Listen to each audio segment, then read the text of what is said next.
Bien, buenas tardes.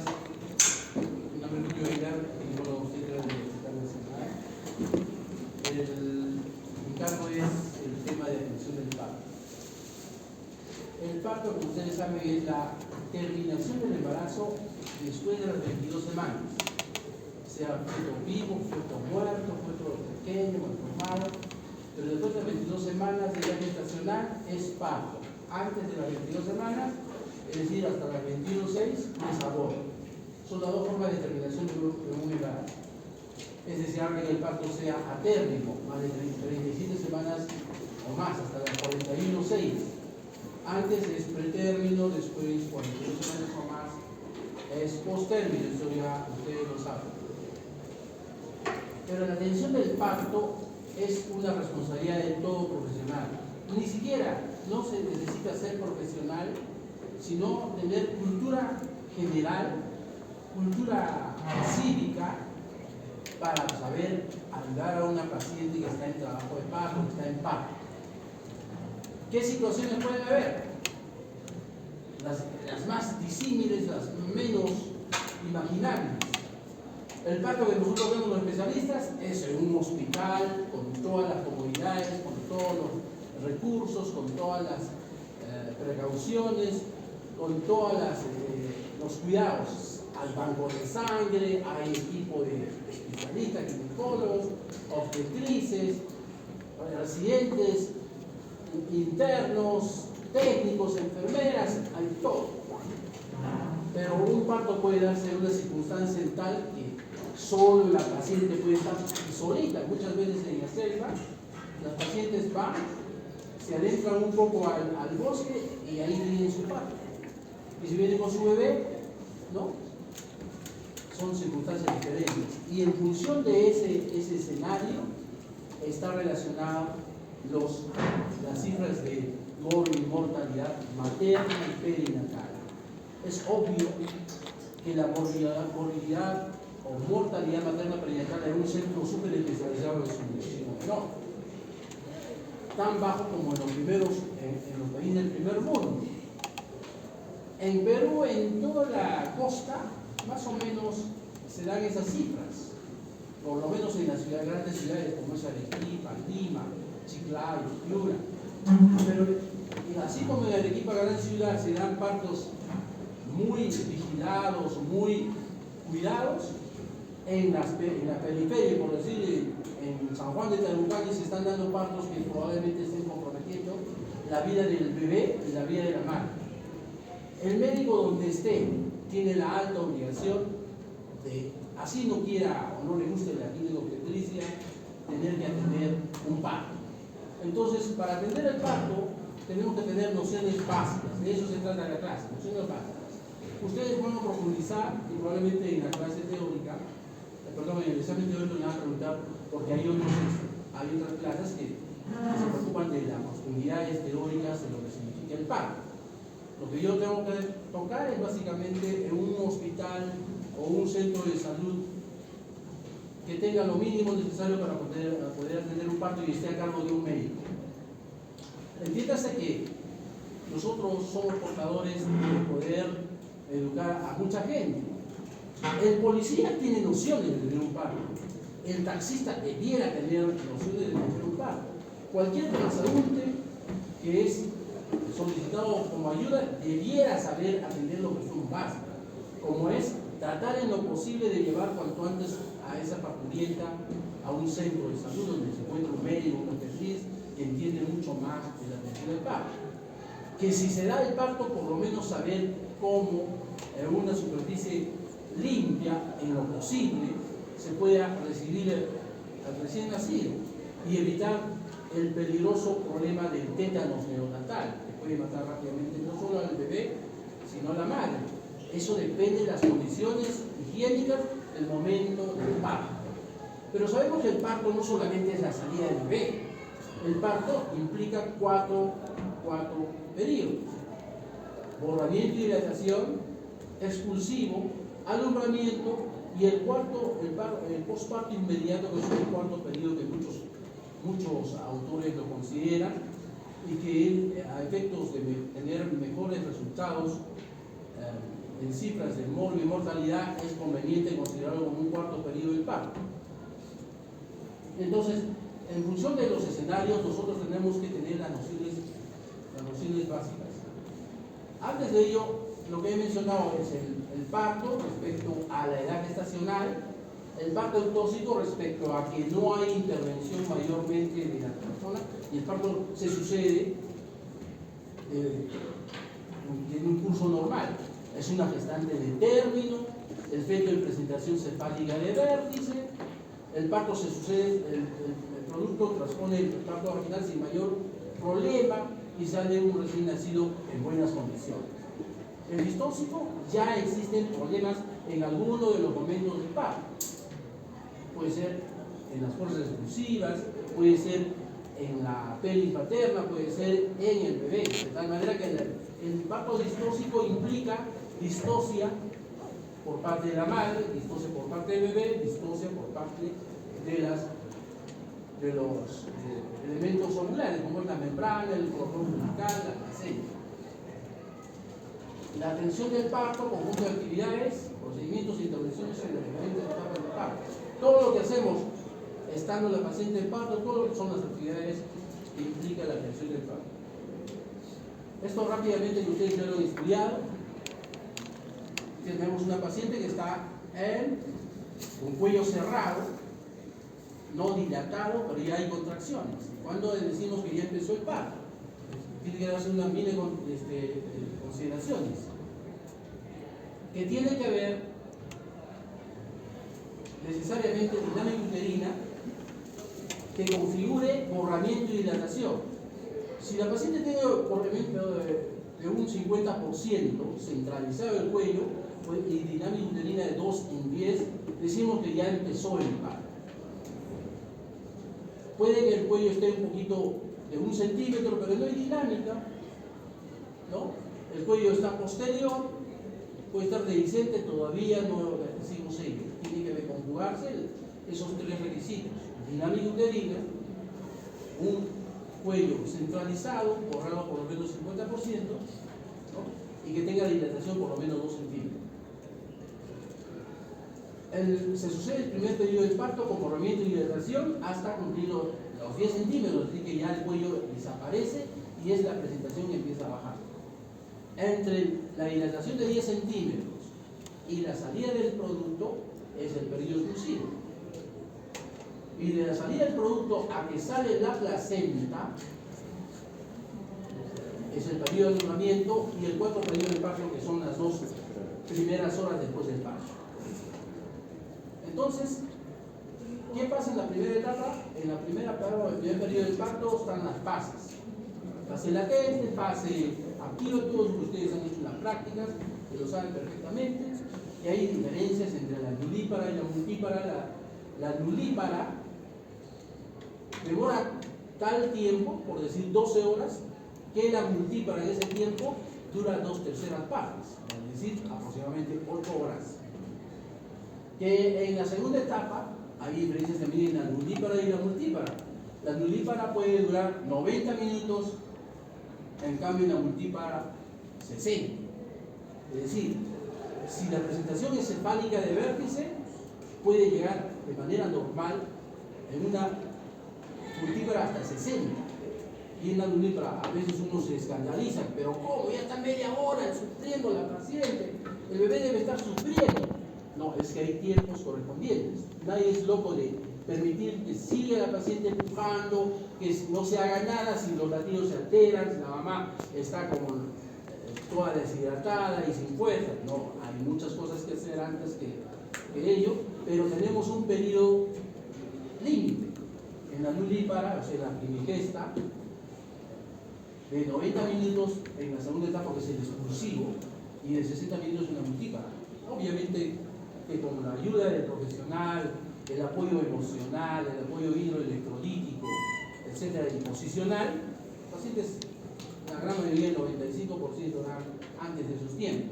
Y la tercera etapa, que es el periodo de alumbramiento, igualmente hay diferencias entre la nulípara y la multípara. Por eso es fundamental que a la hora de tener la historia clínica de recopilar los datos es fundamental, datos como la paridad, como la edad, como los antecedentes obstétricos, si tiene cesárea anterior o no, si ha tenido partos con bebés grandes, pequeños, si ha demorado demasiado el parto anterior, si ha tenido complicaciones, si ha habido retención de placenta, no ha habido retención de placenta, si ha habido RPM, no ha habido RPM. O sea, todos esos datos son valiosísimos y cobra suma importancia la anamnesis al ingresar cada paciente.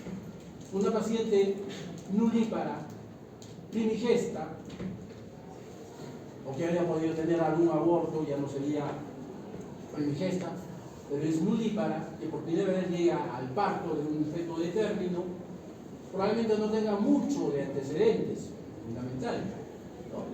Entonces, en la atención del parto, uno, además de la anamnesis, en el examen físico valora las funciones vitales, valora el estado general, valora si hay alguna patología de algún órgano, por decir un tercer ruido, puede haber un ruido vesicular disminuido a nivel pulmonar, puede haber masas tumorales aparte del útero en el abdomen. O sea, nunca confiarse, si bien la mayoría de los pacientes aparentemente vienen solo por el parto, pero nunca confiar en cuando han tenido terribles y penosas sorpresas por solo ver por un tubo el caso de cada paciente. Si el médico no deja de ser médico y evalúa a la paciente de manera integral. Los pacientes que solamente estamos esperando el parto y no sabemos que es una cardiópata. Está por pujar y en pleno pujo tiene un infarto cardíaco y se nos mueren los dos, tanto el bebé como la mamá, porque ya no puja la paciente. Y hasta que llegamos a la cesárea el bebé también se muere. Nos ha ocurrido. A veces vienen los pacientes en expulsivo, vamos, hay que tener el parto. Y los senos elementales de antecedentes patológicos se nos pasan, ¿no? Y solo por la premura no hay justificación. Nosotros tenemos que ser hábiles, veloces en la captura de los datos, sobre todo los más importantes. Todo lo que hacemos en un primer periodo de parto lo ponen en presencia para no estar leyendo todo. Es esencial, además de catalogar a la paciente si tiene condiciones para parto vaginal. Si un feto en presentación pelviana o morálica, pelviana o de nalgas, no es tributario de un parto vaginal, salvo que ven en expulsivo y las nalgas el cuerpito se está viendo, porque saben ustedes el alto riesgo y el miedo de la retención de cabeza última. Como ustedes han podido ver, para que el segundo periodo del parto sea el expulsivo, un bebé nulípara o multípara con presentación cefálica tiene esos tiempos. Si es presentación pelviana no tiene ni 3 ni 5 minutos. Si no sale el bebé, se muere, porque obviamente la cabeza, cuando entra a la pelvis, empieza a presionar el cordón umbilical y no hay circulación. O sea, el bebé solo depende de su reserva respiratoria que sale. 3-5 minutos sin oxígeno, y si no sale, se muere. Entonces, está ya protocolizado que toda paciente feto en presentación pelviana tiene que ser cesárea, por más que tenga una buena pelvis, por más que el bebé sea pequeño, por más que sepamos que no va a haber la retención de cabeza última. Pero siempre el tiempo que transcurre en el final del parto, que puede ser los 2, los 3, los 4, 5 minutos, va a generar hipoxia fetal importante y los bebés salen deprimidos, así de tal manera que a nivel mundial está determinado de algunos sitios todavía permiten, sí, pues, algunos salen bien, pero otros salen mal. Pero si sabemos que la cesárea es, digamos, el recurso que nos garantiza que salga en buenas condiciones, porque tendríamos que llegar a eso a otra paciente, salvo que tenemos un lugar tan alejado o circunstancias que nos impiden tener un parto por cesárea. Lamentablemente tenemos que atender de la mejor manera el parto vaginal. Les decía en relación al bienestar materno-fetal, si el bebé está con sufrimiento fetal o la madre está con una patología aguda en ese momento, obviamente no es tributario por un parto vaginal, salvo en circunstancias tales que el bebé ya está en expulsivo y ya está por salir, ¿no? Entonces, claro, ahí sí permitimos. pero si la paciente está mal, el bebé está mal, y todavía demora 2-3 horas que nos falta para el expulsivo, obviamente tenemos que recurrir a una cesárea, porque no vamos a tener problemas si demoramos en eso. Después es importante el partograma de la Organización Mundial de la Salud. El partograma que nos determina si la curva de dilatación de la paciente está cumpliendo los tiempos correspondientes. Si está demorándose el partograma, o sea, la curva de dilatación se está inclinando a la derecha y transcurre y toca las curvas de alerta y con mayor razón las de acción, es que estamos ante un trabajo de parto prolongado. Algo está deteniendo la velocidad de dilatación y tenemos que reevaluar. Si la causa que está deteniendo la velocidad de dilatación es corregible, se corrige. Por ejemplo, una hipodinamia uterina. Simple, no hay pelvis estrecha, no hay distocia de presentación, no se deteriora la cabeza fetal, el bebé está en buenas condiciones. Le pongo oxitocina, corrijo las contracciones y empieza nuevamente a haber buena dilatación. Pero si en mi evaluación veo que hay alguna otra circunstancia, tengo que decidir ya, porque las curvas son de alerta, que nos dicen algo puede estar pasando, y la de acción, que tenemos que ya decidir qué hacer en ese caso. Respecto a la vejiga, a veces los pacientes vienen con una vejiga llena. Hay que invitarles a que vayan al baño. A veces las señoras no van al baño y tienen una supervejiga que nos va a dilatar el tiempo de dilatación, para la redundancia. Entonces es fundamental no tener como rutina tener que sondear a la paciente. Pero si una paciente viene ya en expulsivo, ya no hay tiempo o modo de mandarlas al baño, ya la probablemente sea conveniente hacer un sondaje de la vejiga para sacar la orina, que puede generar el empuje de ese globo, puede generar, además de dificultad para el expulsivo, puede generar presión en el piso pélvico y generar después los cistoceles, esos problemas importantes después de pacientes que tienen mamíferos. Respecto al tacto vaginal, nosotros hemos tenido un tacto vaginal de inicio, y cuando la paciente ya está en periodo o en fase activa, tenemos que tener el tacto a razón de cada 2 horas. Si no hay contraindicaciones, ¿cuál es la contraindicación más común y corriente? La RPM, ¿cierto? Entonces, porque claro, más tactos, más posibilidades, encima que hay riesgo de infección con la misma RPM más los tactos, va a generar mucho más. Pero tenemos que tener un punto medio discriminatorio, porque si algo está sucediendo, por ejemplo, el cordón se está prolapsando y por no hacer tacto demoramos en el diagnóstico, también estamos en el otro extremo. Poner por lo menos cada 3 horas, o cuando hay alteraciones en los latidos cardíacos, o cuando el líquido amniótico, que aparentemente era claro, se está cambiando de color, tenemos que evaluar necesariamente.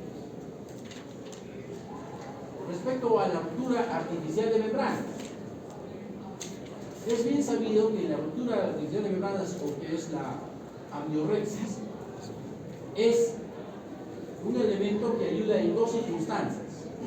Cuando hay duda respecto a si el líquido es verde o no es verde, indicativo que el líquido peritoneal puede estar en relación a hipoxia fetal, o cuando queremos apurar la dinámica sin poner más oxitocina.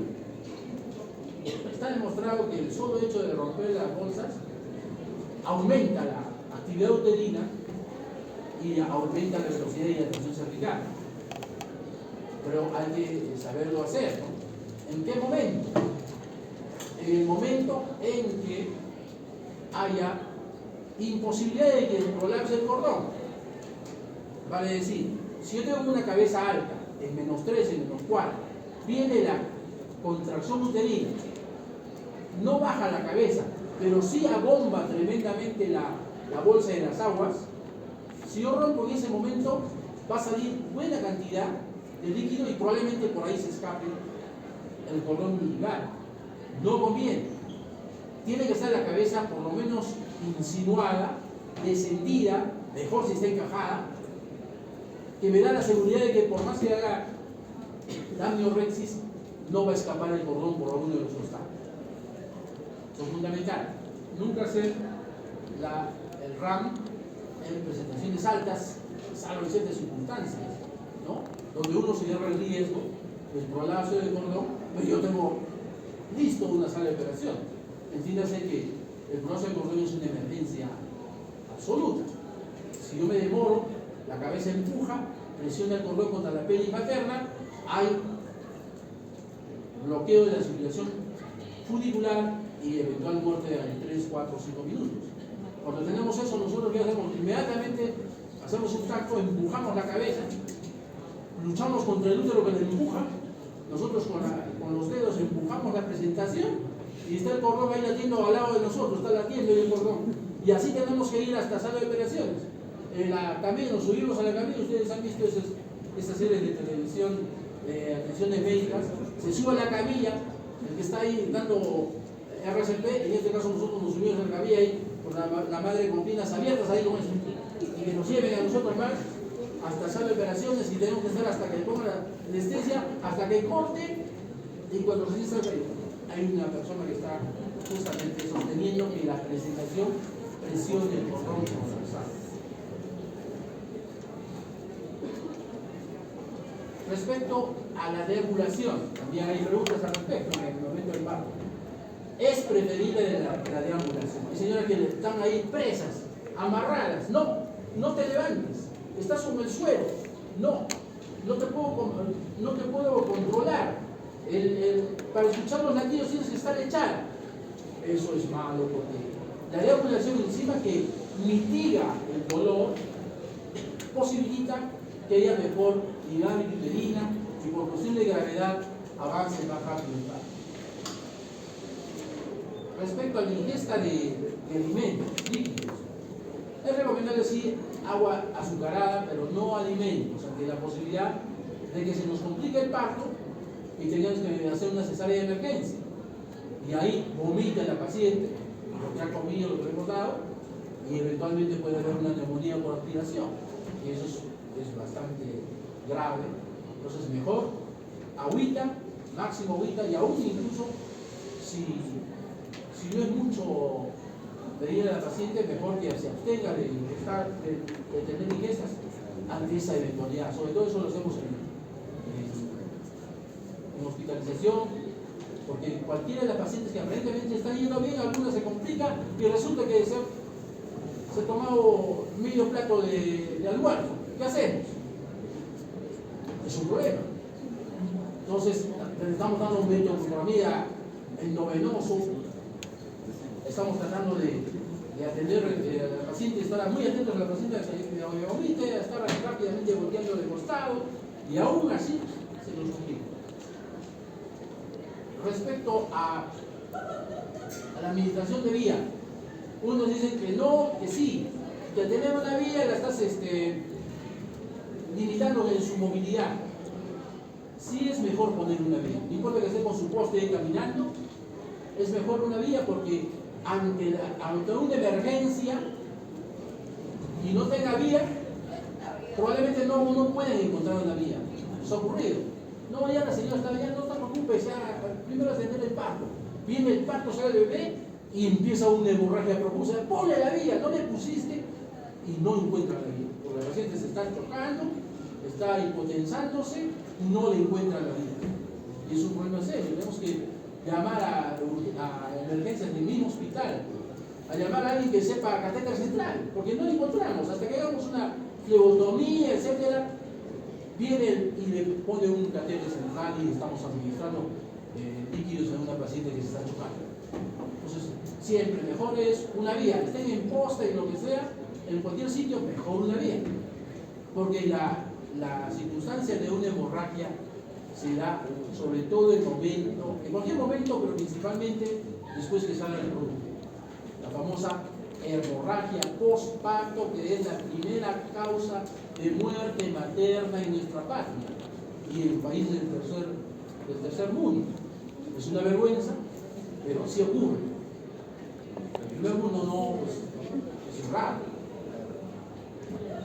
Y básicamente todas esas decisiones y el hecho de que nosotros estemos en la cola respecto a cifras es culpa esencial y principalmente de los médicos. No echemos la culpa al político, no echemos la culpa a los hospitales o a los directores.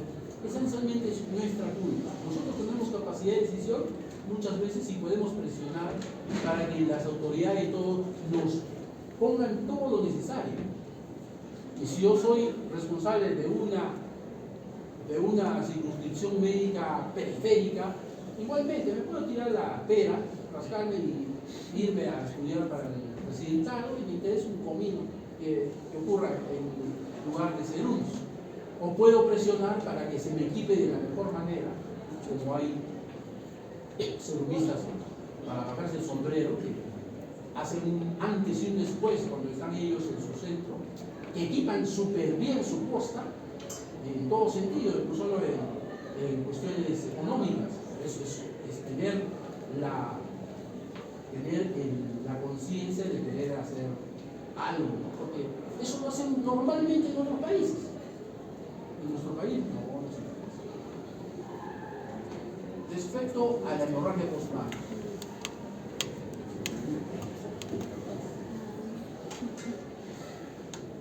qué bonito es tener un bebé que incluso la mamá atiende su propio parto. También ustedes acá, la misma mamá está atendiendo su bebé. Eso es una cosa especial. Eso no va a tener ningún hospital, ni una posta, ni un centro de salud. Eso es en una clínica, ¿sí? ¿Por qué solo en las clínicas? Eso depende del médico. El médico decide, dispone, usted hágalo. La señora se olvida de su parto, su dolor, de todo, se olvida y atiende a su bebé. Y ella misma se lo está sacando y ella misma se lo pone al pecho. ¿No? Se olvida de que le está doliendo la episiotomía, que le está... Nada, ella es su bebé. Y el bebé también, igual. Está llorando, al escuchar obviamente el calor materno y los latidos de la madre, se tranquiliza y no está llorando. Por eso es fundamental saber tener el parto en las mejores condiciones para que salga bien. Ustedes ya saben que es el mecanismo del parto, ¿no? Acomodación al estrecho superior, descenso y encaje, rotación interna, extensión, oranación, expulsión, rotación externa, parto de hombro anterior, hombro posterior, según sea derecha o izquierda, están las rotaciones en horario, antihorario en relación a la rotación interna y la rotación externa. Eso ya lo he dicho bastantes veces en prácticas. Lo importante es, claro, hacerlo. No va a pedir la mano, no te levante la mano quien ha tenido un parto. Probablemente no hay levante. ¿O sí? ¿Alguien ha tenido un parto? Bueno, quien no ha tenido no se quiere ser visible. Bueno. Yo sin saber leer ni escribir, ya tiene parto, me dice mi tutor. ¿Qué? No, doctor, yo no sé, no he leído todavía. Nada, ¿tiene o qué? Algo. Tener que, ahí está. Le pone la manito acá, yo temblando, sudando, a la manito acá, hasta acá, así a veces. Claro, esa no es la manera, porque yo ni sabía qué estaba haciendo, me estaba muriendo de vergüenza, de miedo, y no sabía qué hacer. Pero el entender de que hasta el policía tiene, no es por decir menos, cualquier transeúnte puede atender a una paciente, y mejor si tiene la cultura mínima para saber atender en un lugar seguro, ¿no? Que salve el bebé, se le limpia las secreciones que le permitan respirar. ¿Qué se retira primero? ¿Las secreciones de la boca o de la nariz? Es una cuestión básica. A veces uno no piensa en eso. Pero apenas entra la bocanada de aire, la secreción de la boca es lo primero que se entra. Si yo primero limpio la nariz, estimulo que el bebé se expire todo lo que tiene en la boca. Primero la boca con una gasita limpia y después la nariz. Muchos bebés están perfectamente normales en la barriga, están saliendo tan normales y se complican justo en el momento de la salida. ¿Por qué? Porque siempre hay líquido en la boca. En tanto no haya inspiración, ese líquido no hace problemas. Pero apenas se viene la inspiración, todo ese líquido de la boca se va a los pulmones. Si bien intrauterinamente hay líquido en los pulmones, ¿no? Hay el líquido amniótico, también está en los pulmones. Es más, el líquido amniótico tiene un montón de sustancias de crecimiento que posibilitan que el pulmón se diferencie y madure, pero al momento del parto, con contracción y contracción, el bebito va expulsando progresivamente y sobre todo en el parto, a diferencia de la cesárea, ¿no? Progresivamente va habiendo una expulsión progresiva de esos líquidos, de tal manera que solo queda en la boca. Entonces, al momento de salir el bebé, yo limpio los líquidos que hay en la boca, con mayor razón si hay meconio, y después la naricita, ¿no? Por eso hay unas bombillas, ¿no?, que aspiran al vacío. Inmediatamente le sale la cabeza, que todavía no empezó la primera inspiración, le limpio la boquita, la nariz, y empiezo a sacar el hombro anterior, y ya viene la primera inspiración. Ahora, si hay líquido verde, si los latidos están bajos, si el bebé está deprimido, tengo que sacarlo rápido. A veces tenemos que ser un poco miseria al estar contraindicado, pero necesitamos sacar el bebé pronto, ¿no? Sale el bebé y cortamos el cordón inmediatamente para que sea atendido por el pediatra. Bien. El exclusivo, más o menos lo que he mencionado, ¿no? Máximo 2 horas en la multípara o 1 hora en la multípara. Respecto a la evacuación de la vejiga, ya hemos conversado. La posición de la paciente es la más confortable para ella. A veces la posición ginecológica no es la más confortable. Probablemente estando sentada. Y muchas mujeres en nuestra sierra, en nuestra selva, dan a luz sentadas, como si tuvieran que hacer reposición, pero en ese caso, ¿por qué? Porque la prensa abdominal está más reforzada con esa posición, están más cómodas y ellas con sus manos llegan con mayor facilidad para poder atender a su bebé.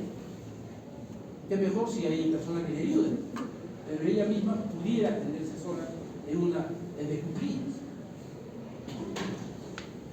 El monitoreo no perder en el exclusivo, hay una dinámica intensa y el monitoreo puede estar comprometido y nos dé la pauta de cuánto de permitir la duración del periodo exclusivo. Si los latidos están menos de 100, tenemos que apurar.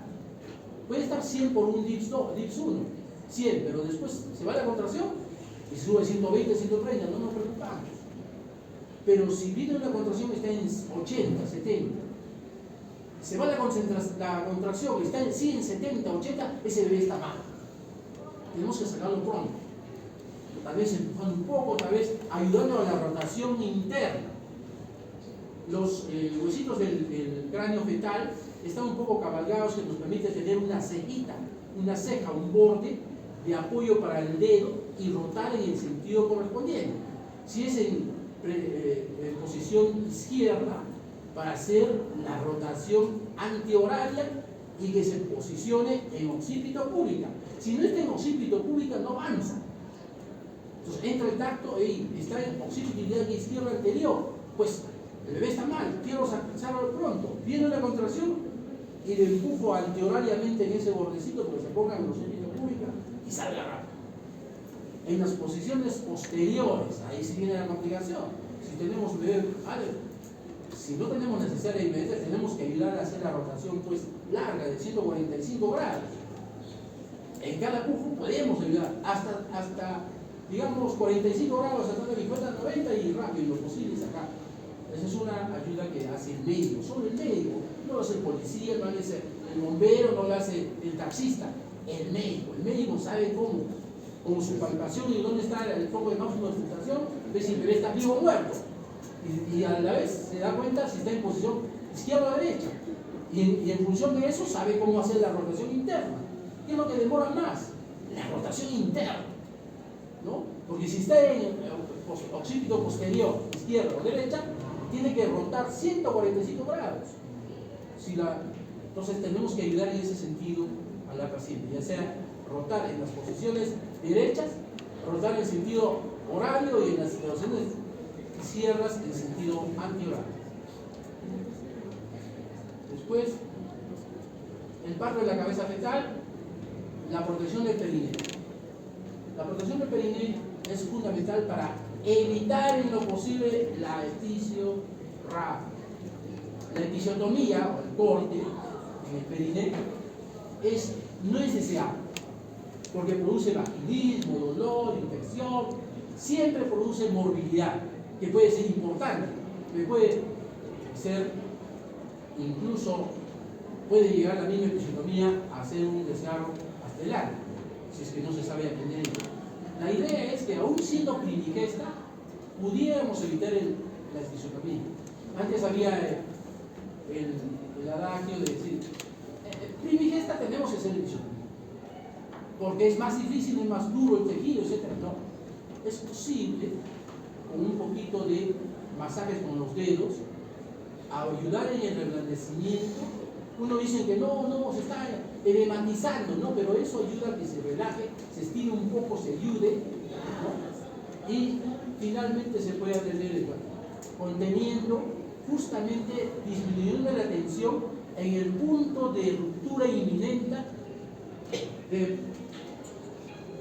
en el punto de disrupción o desgarro inminente, sobre todo en la horquilla, cuando va a desgarrarse, se vuelve plano, o sea, sin sangre, y está a punto de desgarrar.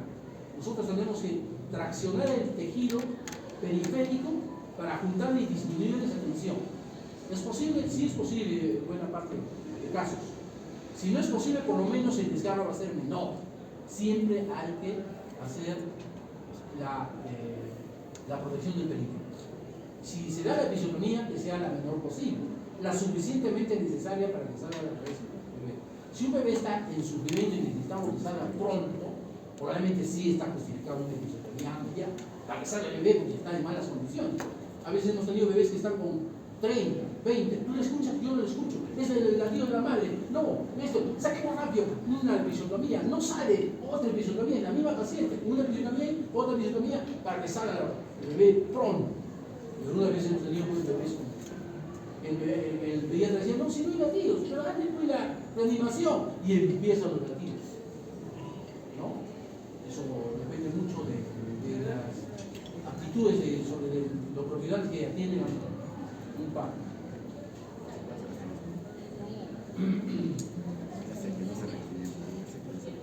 La rotación externa, la rotación de la madre, el secado es fundamental, ¿no?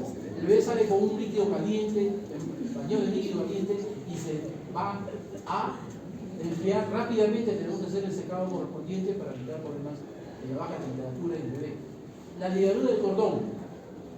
Sale el bebé, y si el bebé está mal, tenemos que cortar inmediatamente el cordón. A veces el bebé tiene una tritura de cordón. La tenemos que sacar rápidamente para que salga el cuerpecito, pero a veces está tan ajustado y es la causa del sufrimiento del bebé que tenemos que pinzar ahí, meter la mano, los dos dedos, meter las pinzas y una tijera entre los dos, desenroscar y sacar al bebé pronto y poder entregar al pediatra. Hemos tenido varios casos en los cuales algunos se nos han muerto. Ya viene expulsivo, empieza el problema de los latidos, empuja, ya no hay posibilidad de cesárea, a empujar sale el bebé todo morado, sin latidos, todavía un triple circular de cordón, maniobras y lamentablemente ya no lo recuperamos. Pero en esos casos que sí es recuperable, pues igual tenemos que hacer todo de apurarnos en el corte del cordón, en el pinzado del cordón. Pero a veces el bebé sale bien, no a veces, la mayoría de veces sale bien. ¿Qué hacemos? ¿Cortamos inmediatamente o nos demora? Depende, ¿no? Depende, porque si la paciente empieza a sangrar inmediatamente, entenderán ustedes que hay una hemorragia postparto, sale el bebé y empieza a sangrar inmediatamente, tenemos que cortar rápidamente y entregar. Pero si nos permite la situación a esperar 30 segundos, 1 minuto, hasta 2 minutos, lo hacemos en favor de que pase más o se retenga más sangre a nivel del lado fetal y disminuya la posibilidad de anemia. Es fácil corregir una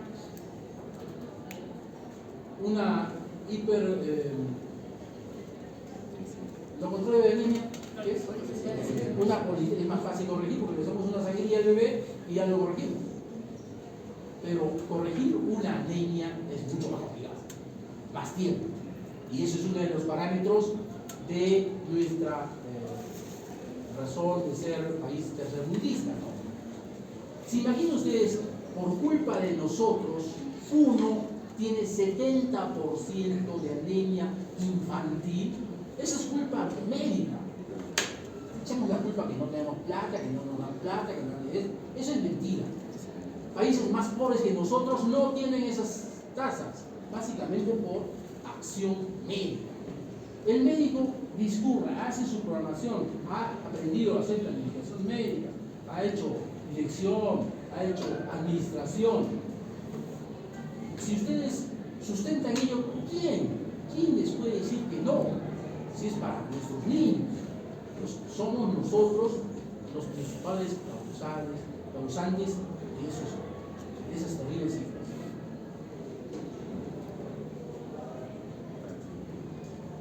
No se olviden de la identificación, sea como sea la circunstancia de emergencia, alguien tiene que estar atento a la identificación. ¿Se imaginan que esta circunstancia ocurre en una sala de partos como en el Honorio del Lago? ¿Quién ha hecho prácticas ahí? Hay como 3, 4, 5 salas de mesas de partos, y ahí por el apuro de atender a una y a otra, se mezclan los papeles, se mezclan las tarjetas, se mezclan los collares, se mezclan todo, y tenemos problemas, como ustedes han visto en la televisión, cosas terribles, ¿no? Que están criando bebés que no son de ellos. Pónganse en el caso de ustedes, que tengan un bebé que estén criando y no sea suyo, ¿no? Muchos de esos no se sabe nada, ¿no? ¿Cuándo se dan cuenta? Cuando van a hacer un examen de sangre, no cuadra, el grupo sanguíneo no cuadra, no puedo ver contigo, yo soy yo, y el bebé es A, no cuadra. Y ahí empiezan a jalar la pitita, ¿qué pasó? No, pero si es nuestro bebé, nos damos en tal sitio. Ya, la identificación, ¿no? Igualmente es el cuidado de la parte técnica. Cuando se atienden, no solamente están ustedes, está la obstetriz, está la enfermera, está el neonatólogo, está el técnico de obstetricia, está el técnico de enfermería. O hay una posta nomás, hay técnicos, y están atendiendo y todos quieren participar de la buena nueva, ¿no? Todos quieren saber, los padres afuera de la familia dicen, ¿es hombre o mujer? Saben que ha salido por ecografía, hombrecitos, pero la buena nueva después tiene una carga especial. Por más que le han dicho que todo el tiempo la ecografía es hombrecito, la buena nueva es importante. Y que le digan que es mujercita. A ver cómo reacciona el papá, la mamá, el familiar. Es ocurrido. ¿Qué es? Así, ha nacido una hermosa niña. Pero en las ecografías se decía que era varoncito. Y la técnica no sabe qué decir.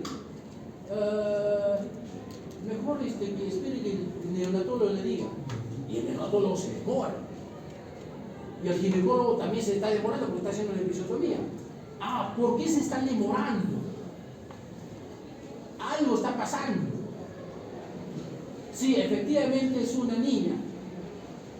No, la han cambiado porque le han dicho que todo el embarazo era un varoncito y nos dan una niña. Lo han cambiado. ¿Por qué no han salido inmediatamente? Es un problema. O sea, tienen que tener mucho cuidado en la secuencia, en los papeles, en los roles. Porque la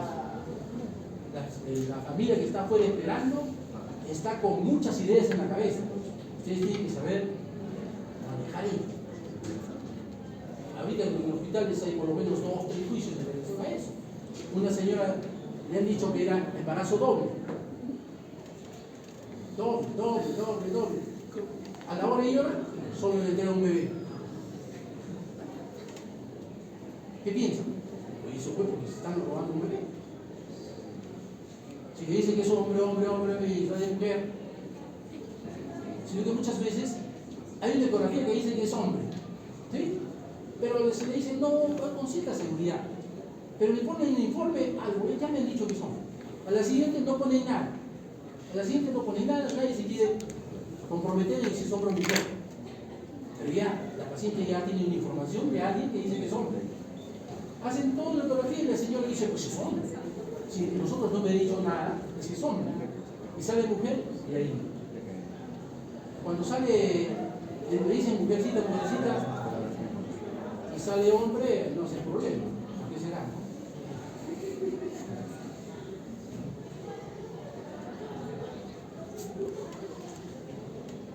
Bien, entonces, todo ello, como hemos mencionado, ahora la distosia de hombros. Esto es una emergencia de la sala de partos.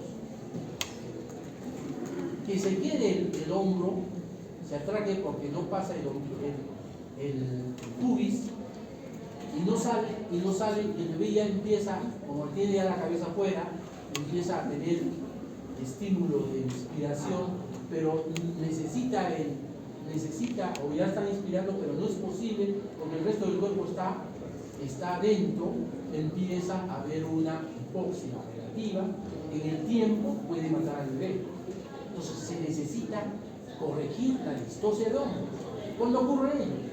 Cuando ha habido un mal cálculo del tamaño fetal, ¿no? Entiéndase que a medida que el bebé va creciendo, la cabeza crece también, puede ser un cabezoncito, pero no es tanto. Es el hombro que sigue creciendo. Y produce esta distosia de hombro. ¿Cómo nosotros tenemos que prevenir eso? Haciendo el famoso simulacro de distosia de hombro. Cuando les ocurre una distosia de hombros es fatal. Hay que hacer varios pasos. Pero si yo no lo sé, y tengo un parto normal fácil, hago el simulacro de distosia de hombros. Y cuando me diga la verdadera distosia de hombros, voy a saber qué hacer. ¿En qué consiste? En que la pierna de la madre, las piernas que están en posición ginecológica, las tengo que hiperflexionar, por encima, súper flexionar. Eso me cambia la orientación del pubis, me hace más horizontal. Al elevar, ¿y quién me levanta las piernas y me las flexiona? Es una persona por este lado y esta otra persona por este lado. ¿Sí? Y entonces, además, con una mano de un lado yo levanto la pierna, la flexiono, y con la otra empujo el hombro por encima del pubis, hacia abajo. ¿Sí? Y la otra persona que también está extendiendo la otra pierna empuja el fondo uterino. O sea, sincrónicamente, si yo empujo el hombro hacia abajo y la otra persona empuja el fondo, va a posibilitar que salga el hombro. O sea, son tres personas que ingresan a la distosia de hombro. Quien atiende y está sacando, y las dos personas que están a ambos lados. Uno que aprieta el suprapubis y otra empuja el fondo. Porque es una situación dramática realmente. Eso nos ha muerto también por no hacer esto. Con esta política del simulacro ya todo el mundo sabe. O sea, la técnica, no saben nada de partos, pero ya se le dice, tú tienes que hacer esto. Y ahí está, dando la pierna y empujando el suprapubis o empujando el fondo. Alumbramiento. El alumbramiento es fundamental. El alumbramiento dirigido evita en gran parte de la hemorragia postparto. Esto es fundamental. Cuando sale el bebé y el médico puede estar apurado, etcétera, y quieren jalar la placenta y sacarla rápidamente, producen dos complicaciones. Puede haber la inversión uterina, que es fatal, grave, porque no espera que se desprenda la placenta, jala y se viene todo. Y la otra es la hemorragia postparto. La hemorragia postparto tiene que conducirse, tiene que seguirse, tiene que ser con alumbramiento dirigido. Dirigido. ¿Qué significa? Que yo prevengo, antes de sacar la placenta, prevengo que el útero esté contraído.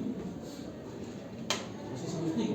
Después de que sale el bebé, el útero está como quiere contraerse, pero no a la velocidad correspondiente. Si yo saco la placenta, el útero está a foco y se llena de sangre y empieza a sangrar. Pero si yo espero progresivamente que la placenta no salga, pero el útero se contraiga antes, progresivamente se está contrayendo el útero y sale la placenta, ya no hay sangrado. El sangrado es mínimo. Ese detalle es el alumbramiento dirigido. ¿Con qué lo hago? Con oxitocina. Con mayor razón si la paciente tiene factores de riesgo: embarazo doble, feto grande, polidramnios, paciente que tiene diabetes.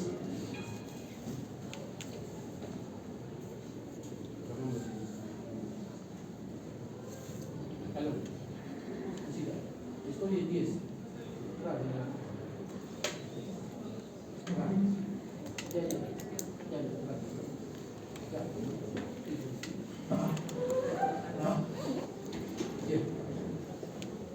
Entonces, lo que sirve bastante es el alumbramiento dirigido y la maniobra de Bragg-Andrews.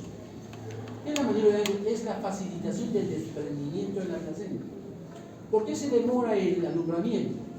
¿Por qué alguien jala porque está desesperado por el tiempo y se lleva el fondo del útero y se invierte? Porque no facilita el desprendimiento. Entonces, el útero está duro, contraído, tiene la placenta dentro. Si yo empiezo a empujar antes o posteriormente contra la columna, ese útero se va a tener huellas, se va a volver fofo y va a haber zonas de desprendimiento. Y finalmente desprende en buena cantidad y ya progresivamente, más el alumbramiento dirigido, va a poder salir la placenta. Esas dos maniobras son importantes. Fundamentalmente el alumbramiento dirigido con oxitocina. Sea un parto normal, sea de lo más tranquilo, siempre pongan oxitocina, siempre. Que no tengo, que no, y que sí, pues. La suerte te dice, sí, se contrajo solito, no pasó nada, perfecto. Pero son más los casos de hemorragia postparto de pacientes aparentemente normales, sin factores de riesgo, que tienen la hemorragia postparto. En una paciente que tiene factores de riesgo, un feto grande, polidramnios, trabajo de parto, ya yo estoy prevenido, ya yo sé, es una cuestión básica que todos sabemos. Pero los pacientes que están aparentemente yendo normal, tranquilos, etc., esa es la que me descuidé y me hace la hemorragia postparto. Todas mejor, todas. Oxitocina. ¿Cómo pueden poner la oxitocina? Una ampolla de 10 en el frasco, la vía que tiene. Y si no tiene la vía por X razón, etcétera, cargan la ampolla de oxitocina de 10 y la ponen intramuscular. Con eso están haciendo bastante después de que sale el bebé. Unos dicen, no, se va a encarcelar la placenta, se va a retener y después tenemos que hacer extracción manual de placenta. La oxitocina tiene una propiedad importante respecto a los otros oxitrógenos. Respeta la triple gradiente descendente. Es decir, se contrae poderosamente en el fondo, demora más la contracción en el fondo y la dirección es del fondo hacia el cuello. Eso facilita, posibilita que la placenta también se vaya. Pero si yo le pongo una ergometrina, ahí sí me va a encarcelar la placenta. Oxitocina. Una vez que ya yo sé que ha desprendido, ya está descendiendo, ahí le pongo la ergometrina, una buena, otra nada. Entonces, ahí ya no hay peligro de que se encarcele la placenta porque ya está saliendo y la placenta se está contrayendo en base a la oxitocina, pero la oxitocina tiene un tiempo de vida media corta. En tal sentido, yo tengo que poner la ergometrina que me cierra todo el útero. Y así tengo redondo el resultado de escaso sangrado. Pero la oxitocina es fundamental. La maniobra de Bragg-Andrews, empujar para facilitar el desprendimiento, y con la oxitocina ese útero se va a contraer y el espacio que queda para que haya hematoma retroplacentario es mínimo, que lo hay siempre. Pero si no hay el adulteramiento dirigido, si no hay la maniobra de Lagrangius, ese espacio de hematoma retroplacentario va a ser abundante y es causa de la hemorragia postparto. Y la hemorragia postparto en su gran mayoría es mortal. O sea, ¿qué van a hacer si sangra un litro, litro y medio en unos 5 minutos? Litro y medio. ¿Qué hacer? ¿No? Haces masaje, pones ergometrina, todo. Pero en tanto el útero esté fofo, todo lo que hagas va a demorar su tiempo y en tanto sigue perdiendo su tiempo. Mismo Hospital Nacional hemos tenido un golpe sobre la hemorragia postparto. ¿Qué será en una posta? ¿Qué será en el parto domiciliario?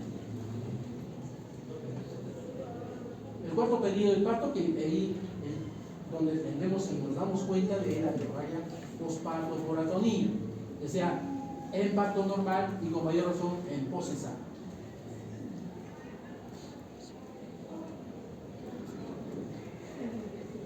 Atenciones del parto en internaciones especiales, ¿no? Hay señoras que dicen, no, quiero dar parto en mi tina, me hago tibiecita en mi casa. A veces convencen a algún médico en la tienda. Pero tiene relajación del esfínter y la tiene cerrada. En pacientes que tienen una colpoplastía anterior, obviamente se tiene que decir que se va a malograr la cirugía y tenemos que volver a operar. Y tenemos que tener la certeza de que el bebé no viene con una complicación. Por eso es fundamental la evaluación previa. Por lo menos, si no hay una